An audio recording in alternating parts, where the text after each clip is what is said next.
Today's headline: Cases near Delta Peak. Guidelines for antigen test kits push. Longer execs terms proposed. Central Luzon set up 169 checkpoints. Face shield return fake news.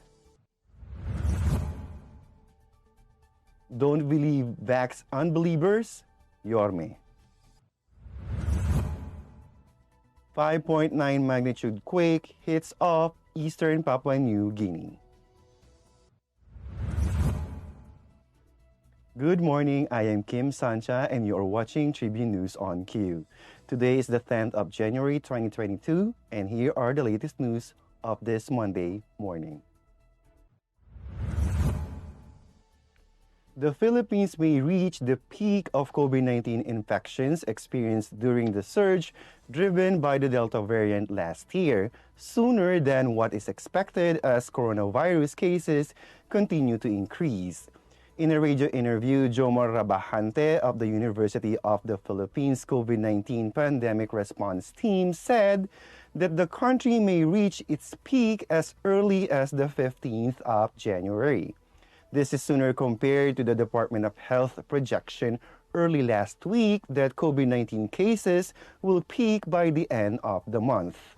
Rabahante said that with faster spread of infections in neighboring regions of Metro Manila, such as Calabarzon and Central Luzon, the Philippines will likely reach its peak earlier than expected.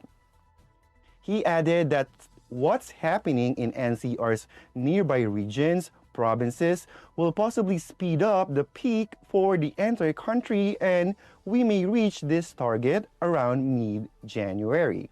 He further explained that NCR posted 9,031 cases on the 11th of September, while Calabarzon had 5,833 and Central Luzon reported 3,111. On Sunday, the latest case bulletin of the Department of Health showed that the country logged record high 28,707 new COVID-19 infections, with top contributing regions such as NCR with 16,803 cases, Calabarzon with 5,821, and Central Luzon with 2,841. The fresh infections brought the country's total caseload to 2,965,447 with 128,114 active cases. The increase in the number of COVID-19 cases was also seen in the country's hospital utilization rate. As of the 9th of January, the country's occupied intensive care unit beds for COVID-19 is now at 35%. Occupied isolation beds at 39%, while mechanical ventilators in use stood at 18%. In NCR, the occupied ICU beds is currently at 52%. Isolation beds for COVID-19 at 50%, while mechanical ventilators in use at 26%. Vice President Leni Robredo on Sunday expressed concern over the delay in the guidelines for home antigen test kits amid the increase in the number of COVID-19 cases. In her weekly radio program, Biserbisyong Leni, Robredo lamented about the slow-paced crafting of the guidelines that will regulate and allow the public to conduct COVID-19 testing at home by using COVID-19 antigen kits. She said that the Office of the Vice President already said 2 years ago that the country should be more liberal in using antigen test kits since in other countries they allow home testing. She added that until now, the government are still discussing how they will regulate it. She also mentioned that the government needs to understand that we need to regulate antigen tests and ensure that the public will buy those approved antigen kits only and not the counterfeit kits. Robredo said the regularization of home testing would help ease the congestion in COVID-19 testing centers. She hoped that the government will soon release the guidelines so the people will no longer need to flock in COVID-19 testing facilities. With less than 5 months before the May elections, a lawmaker has proposed longer terms for president and vice president, stressing that a 6-year term is too short. Pampanga 3rd District Representative Aurelio Dong Gonzalez Jr. on Friday, the 7th of January, filed resolution of both House Number 7, which seeks to convene the Congress as a constituent assembly and consider his proposed constitutional amendments.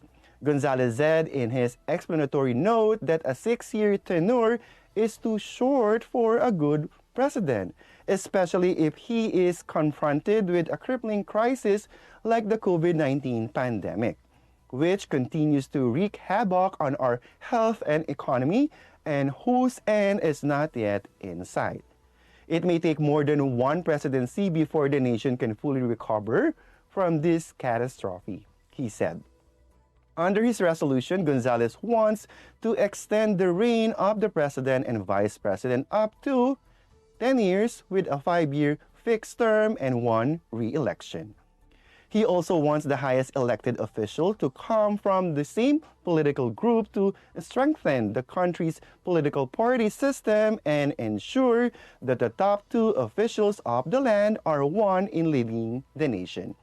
Elected presidents will also be banned to run from any elected position after the expiry of their terms.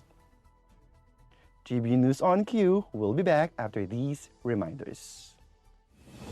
Boto mo to Halalan 2022, the Daily Tribune special coverage. Si Harry Roque ang pinakamagaling na spokesman, kaya inggit sa kanya ang oposisyon.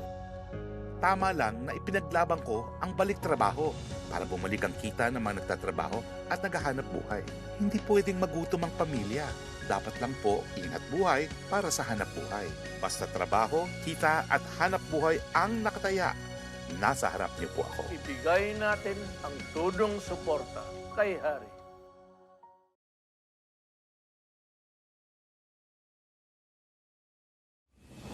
Boto mo to Halalan 2022, the Daily Tribune special coverage.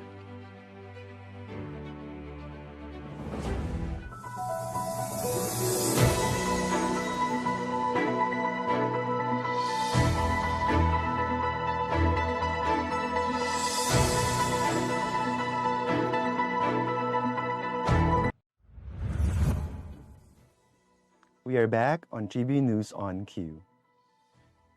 The Police Regional Office 3 revealed on Sunday that there are a total of 169 checkpoints set up, while a total of 1,300 police personnel deployed in Central Luzon to strictly implement the 150-day gun ban as the election period begins. PRO3 Director Brigadier General Matthew Bakay stressed that the public must cooperate with authorities at checkpoints and reiterated they will observe policies and procedures. He added that motorists are advised to slow down, dim their headlights, turn on their cabin lights, and answer promptly if they asked by authorities manning the checkpoints.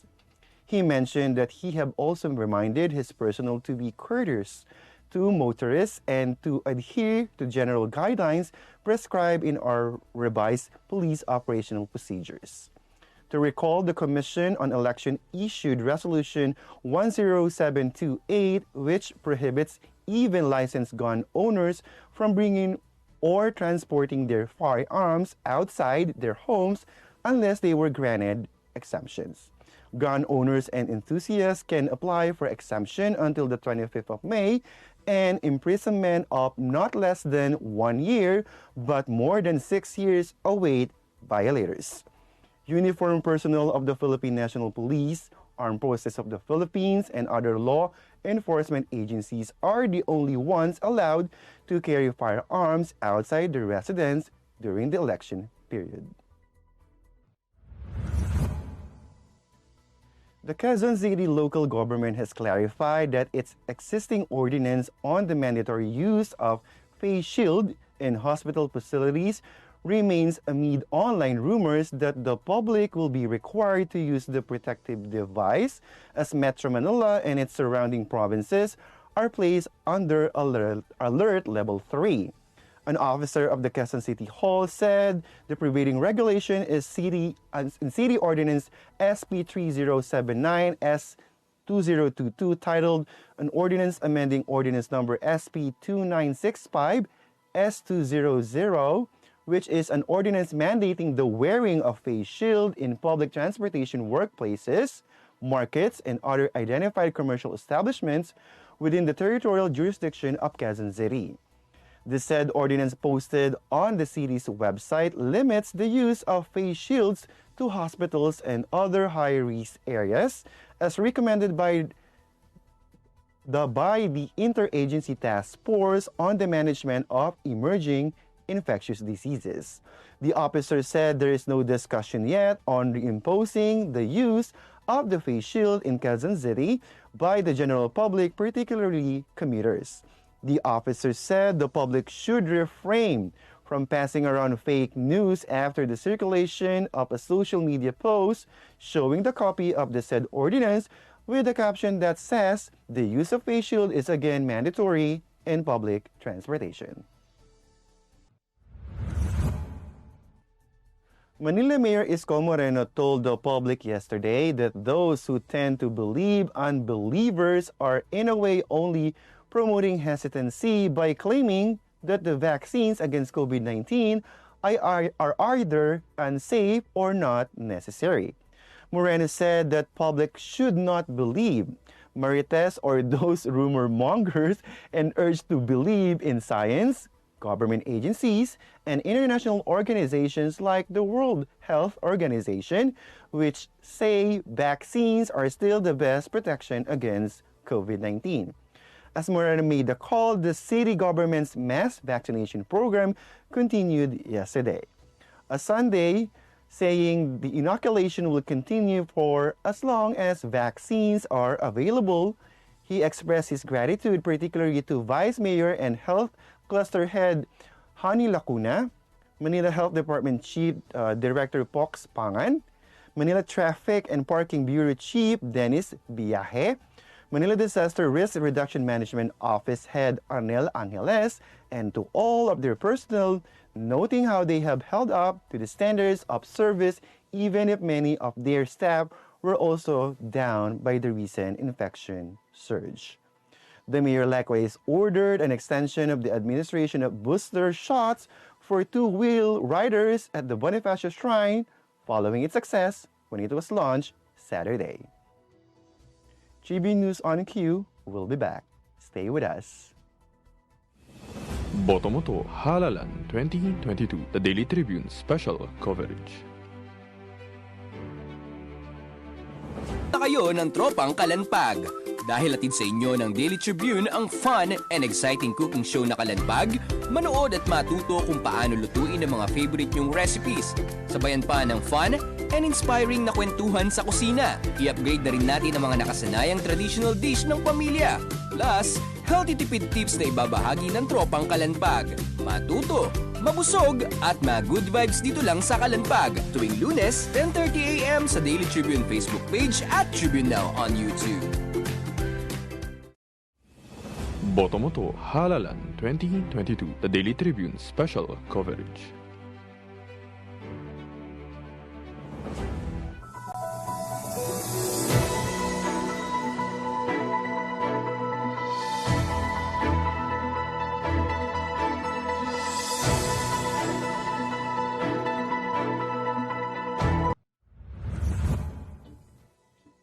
You are still watching Tribune News on Q.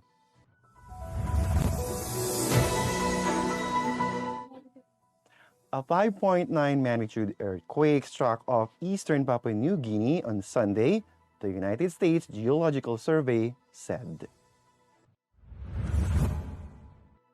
The quake hit at a depth of 19 kilometers at 2:05 GMT in the Solomon Sea, around 200 kilometers off the southern coast of New Britain Island, according to the USGS.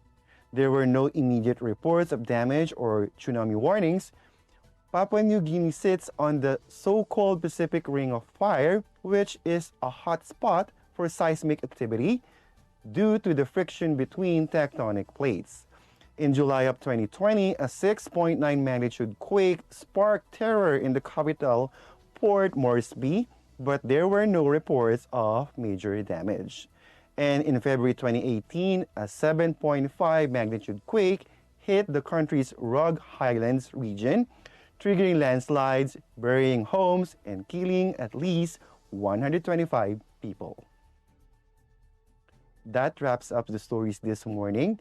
Before we go, we would like to thank the following: the SM Store, the Department of Tourism, Araneta City, MG Motors, Haina Motors, Security Bank, and Overseas Community Affairs Council member Alan Lin of Republic of China for their continued support.